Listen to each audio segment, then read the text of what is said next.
കപ്പ വേവിക്കാനുള്ള പരിപാടിയാണ്.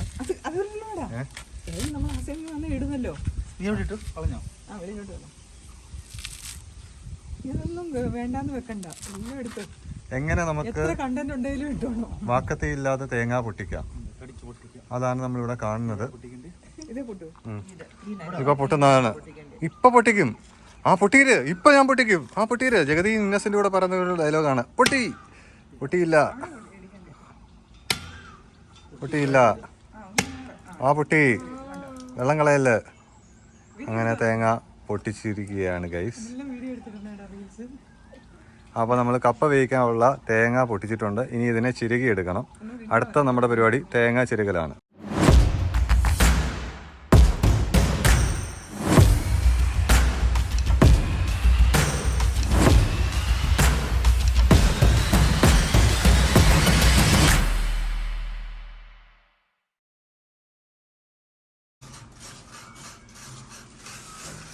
ഇതാണ് നമ്മുടെ കൈച്ചിരവ.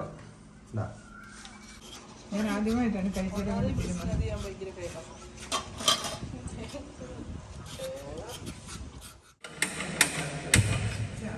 ആസാമിലെ കപ്പ വേവിക്കലാണ് കേസ് ഇവിടെ നടക്കുന്നത്. കപ്പ ഓൾറെഡി നേരത്തെ അരിഞ്ഞ് വെച്ചിരുന്നു.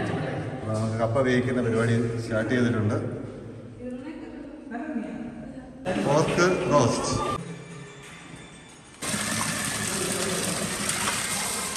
പന്നി നമുക്ക് വേവിക്കാൻ വേണ്ടി കുക്കറിലേക്ക് വെക്കാം. നമ്മൾ എടുത്തിരിക്കുന്ന 2 കിലോ പന്നിയാണ്.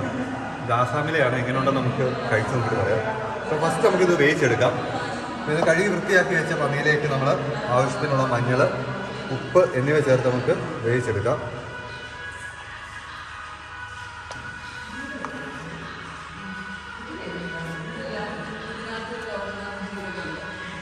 ഉപ്പ് തന്നെയല്ലേ.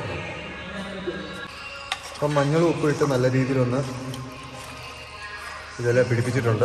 ഇതിലേക്ക് നമുക്ക് അല്പം മുളക് പൊടി ഇടാം.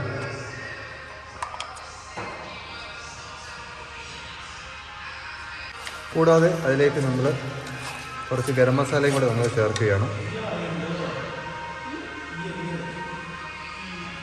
അപ്പോൾ നമ്മൾ പൊടിച്ചു വെച്ചിരിക്കുന്ന കുരുമുളക് പൊടി അല്പം ചേർത്ത് കൊടുക്കാം.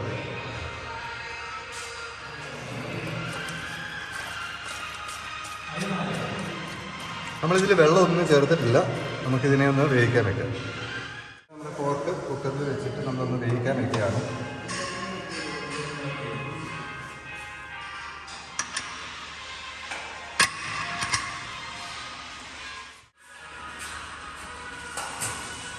കപ്പയ്ക്ക് ആവശ്യമായ തേങ്ങ നമുക്ക് അരച്ചെടുക്കാം. ചിരുകി വെച്ചിരിക്കുന്ന തേങ്ങ നമ്മൾ ഒരു ജാറിലേക്ക് ഇട്ട് കൊടുക്കുകയാണ്. വെളുത്തുള്ളി, കുഞ്ഞുള്ളി, പച്ചമുളക്, ജീരകം, അല്പം മഞ്ഞൾ ചേർത്തിയാണ്. ഉപ്പ് ആവശ്യത്തിന്.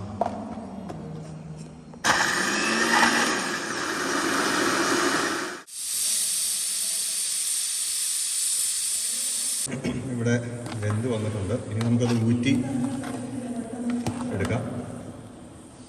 അപ്പോൾ കപ്പ ഊറ്റുന്നതിന് മുന്നേ അല്പം ഉപ്പ് ചേർത്ത് കൊടുക്കാം. അപ്പോൾ ഇതിൻ്റെ വെള്ളമെല്ലാം ഊറ്റിയിട്ടുണ്ട്. നമുക്കിതിലേക്ക് നമുക്ക് തേങ്ങ അരച്ചത് ചേർത്ത് കൊടുക്കാം. തേങ്ങ ഇടുകയാണ്. അങ്ങനെ നമ്മുടെ ഓർക്കൊന്ന് വേവിക്കാനുള്ള സവാളയൊക്കെ നമുക്ക് വഴറ്റിയെടുക്കാം. അതിന് നമുക്ക് വലിയൊരു കടായിയാണ് ചെയ്യുന്നത്. കടായി സോയാബീൻ ഓയിൽ നമുക്ക് ചേർത്ത് കൊടുക്കാം. അതിലേക്ക് ആവശ്യത്തിന് കടുക് ചേർത്ത് കൊടുക്കാം.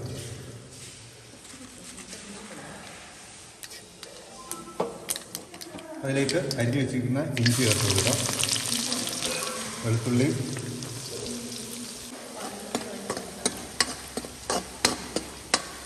സവാള,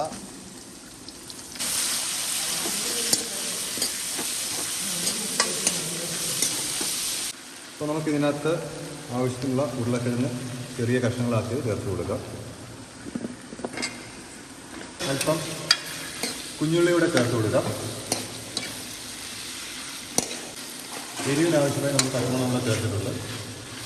വഴന്നു വരുന്ന സമയം കൊണ്ട് കപ്പയൊന്ന് നമുക്ക് ഇളക്കിയെടുക്കാം.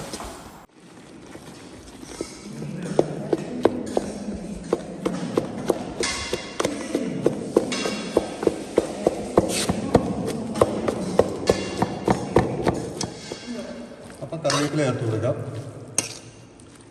അല്പം മഞ്ഞൾപ്പൊടി ചേർത്ത് കൊടുക്കാം.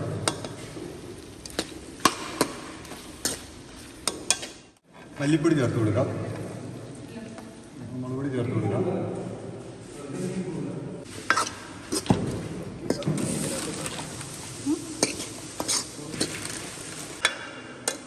കാശ്മീരി ചില്ലി പൗഡർ ചേർത്ത് കൊടുക്കാം.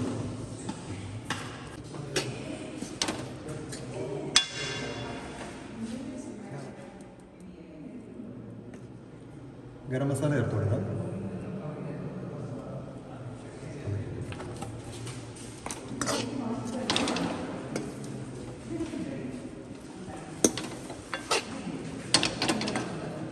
കുരുമുളക് പൊടി.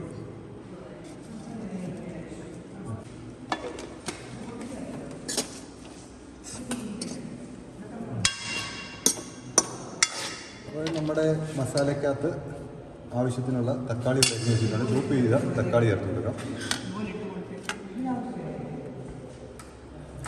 തക്കാളി ചേർത്ത് നന്നായിട്ടൊന്ന് ഇളക്കി പിന്നെ വഴറ്റിയെടുക്കണം. വേവിച്ച് വെച്ചിരിക്കുന്ന പോർക്കാണ്. അപ്പോൾ ഇതിലെ നമ്മുടെ ഈ വെള്ളം അതിനകത്ത് ഓയിലെല്ലാം ഉണ്ട്, നെയ്യെല്ലാം ഉണ്ട്. അപ്പോൾ നമുക്ക് അതിലേക്ക് ചേർത്ത് കൊടുക്കാം.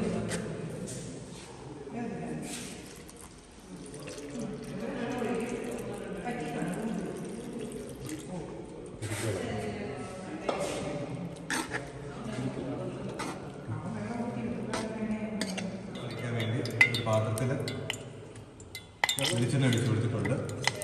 വെളിച്ചെണ്ണ ചൂടാകുമ്പോഴത്തേക്ക് അതിലേക്ക് നമുക്ക് കടുകും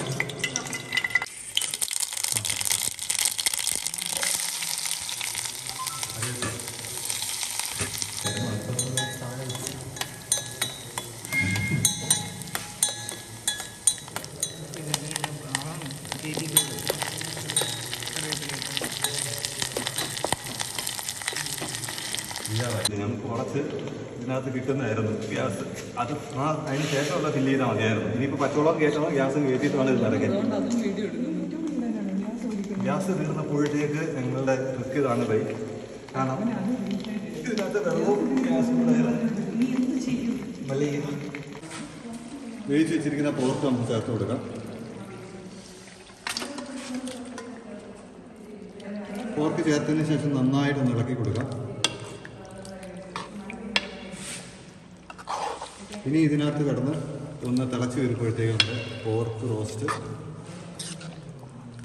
റെഡി ആയിട്ടുണ്ടാവും. അങ്ങനെ നമ്മുടെ പോർക്ക് റോസ്റ്റ് ഇവിടെ റെഡി ആയിട്ടുണ്ട്. അപ്പം നല്ല ചൂട് കപ്പ വേവിച്ചതും പോർക്കും കൂടെ ചേർത്ത് നമുക്കിത് കഴിക്കാം. അപ്പോൾ ഈ വീഡിയോ നിങ്ങൾക്ക് ഇഷ്ടമായാൽ ലൈക്ക് ചെയ്ത് സബ്സ്ക്രൈബ് ചെയ്യുക. കൂടാതെ നിങ്ങളുടെ അടുത്ത സുഹൃത്തുക്കളെ സപ്പോർട്ട് ചെയ്യുക. വീണ്ടും മറ്റൊരു വീഡിയോയുമായി കാണുന്നവരെ നന്ദി, നമസ്കാരം.